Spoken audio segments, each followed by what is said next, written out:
No meio do caminho tinha uma pedra. Tinha uma pedra no meio do caminho. Esse poema de Carlos Drummond nos ensina a trajetória, os obstáculos que existem no meio do nosso caminho e que nós precisamos vencê-los. Eu vou falar um pouco para vocês da minha trajetória. Eu me chamo Maria José, sou professora de língua portuguesa na Rede Estadual da Paraíba e vou contar um pouco de como eu cheguei até aqui, da minha trajetória, os desafios que eu ultrapassei para conseguir alcançar muitos dos meus sonhos. E não param por aqui, porque a gente está sempre sonhando e sempre buscando realizá-los. O importante é não desistir, continuar. Bom, quando eu nasci, desde criança eu morava no interior, uma fazenda. Éramos de família muito humilde. Minha família não era alfabetizada, com exceção da minha avó, que tinha estudado até a 2ª série. E ela sempre me incentivou a ler.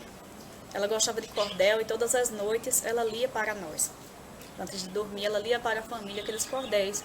E aquela leitura me deixava curiosa. Ela contava muitas histórias, muitos contos da tradição oral. Eu ficava muito envolvida naquele universo literário, morando no sítio, lendo embaixo das árvores. Quando eu tinha 7 anos, eu fui para a escola pela primeira vez. Aprendi a ler e escrever rapidamente. Não tínhamos recursos, não tinha o melhor material escolar, mas era muito bonita a forma como minhas professoras ensinavam, nos motivavam desde crianças. Morava no engenho, perto de um engenho, onde tinha rapadura, onde tinha cana, puxa. Então, quando a gente saía da escola, eu e as minhas colegas, a gente passava pelo caminho e ia lá comer rapadura no engenho, aquela coisa toda.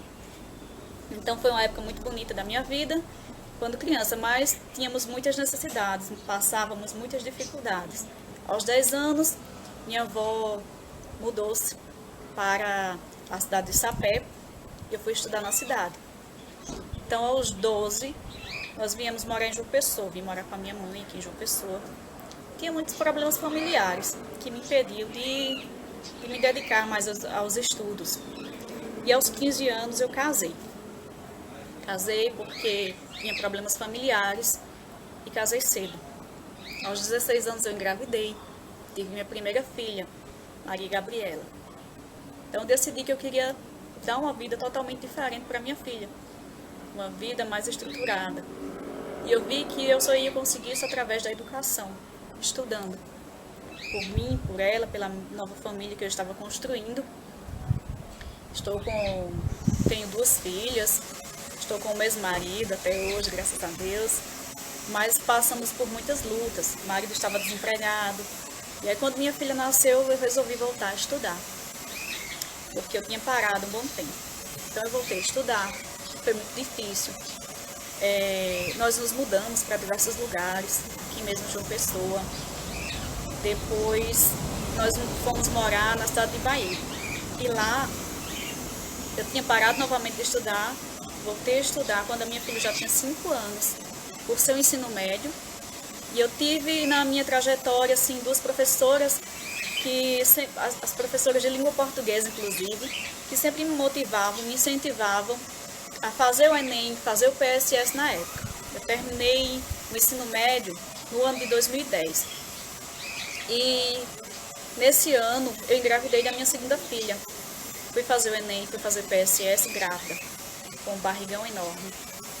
E eu pensei, vou fazer por consideração às minhas professoras. Mas eu não estudei como eu deveria, não me preparei tanto e não pretendo cursar um curso superior, até porque era uma coisa que nem fazia parte da minha realidade.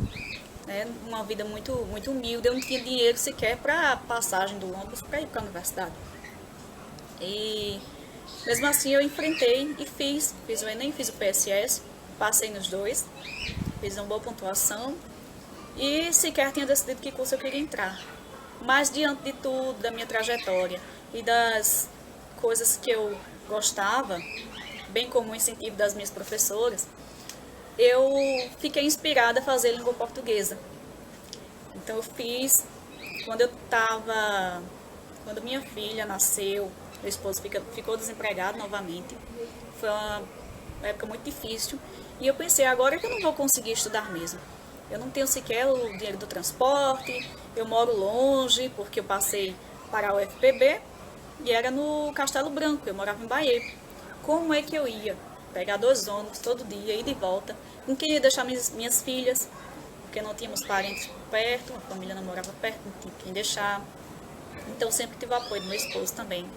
Ele começou a trabalhar e ele conseguiu um trabalho que ele pediu para ficar à noite. Então eu cuidava das filhas de dia, ele pegava a parte da noite, cuidava também, que era quando eu estava na universidade. E depois me surgiu a oportunidade de entrar no PIBID.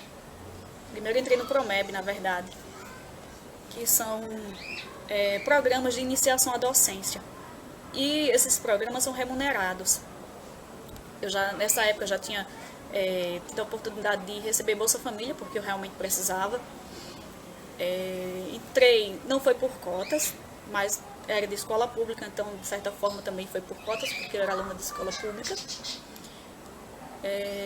Então eu fui fazer o PIBID, eu acho que depois do 3º período, se eu não me engano, PIBID, Programa de Iniciação à Docência. Fui atuar na Escola Olivina Olívia, lá no centro, daqui de João Pessoa.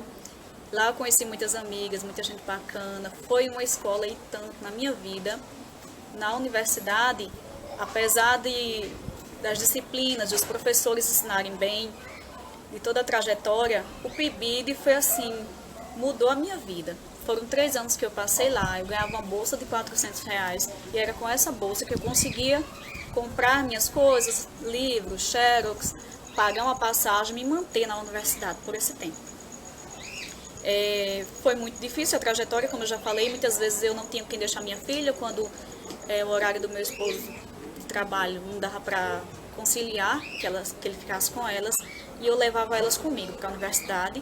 Lá tinha uma sala de brinquedoteca, às vezes fazia muito frio, eu levava elas no ônibus da prefeitura, porque eu consegui, uma vaga para que eu conseguisse ir no ônibus da prefeitura. Muitas vezes eu voltava tarde da noite, andava muito a pé ainda para chegar até em casa, tanto na ida como na volta. Os caminhos eram bem perigosos à noite e foi bem difícil também. Muitas vezes eu tinha que levá-las comigo, quando eu tinha uma prova, alguma coisa que eu não pudesse faltar de forma alguma, eu tinha que levá-las. Foi muito difícil, mas eu superei, conquistei. Em 2018, depois de passar por 2 greves bem longas na Universidade Federal, eu me formei, já atuava, já ensinava nas escolas e hoje eu já tenho um certo tempo, trabalhando, atuando e amo o que eu faço, pretendo fazer outras coisas. Atualmente passei para o curso de administração, também pretendo fazer pós, concursos e tudo o que vier, porque nunca é tarde para a gente sonhar e para a gente realizar. Mas, primeiramente, a minha fé em Deus. Segundo, estudar e me apoiar em tudo que fosse necessário, tudo que tiver de meios, projetos, programas, que puder nos beneficiar, a gente deve abraçar. Fazer isso com responsabilidade, procurando ser competente, procurando ser honesto. Muitas vezes eu tive pedras no caminho, essas pedras não foram só obstáculos financeiros, muita gente que tenta nos prejudicar também, muitas vezes, e a gente até pensa em desistir. Tem coisas que fazem mal para a nossa saúde mental, a gente não consegue se desvencilhar, mas com fé e se esforçando, é possível sim. Nunca desistam e sigam os seus sonhos.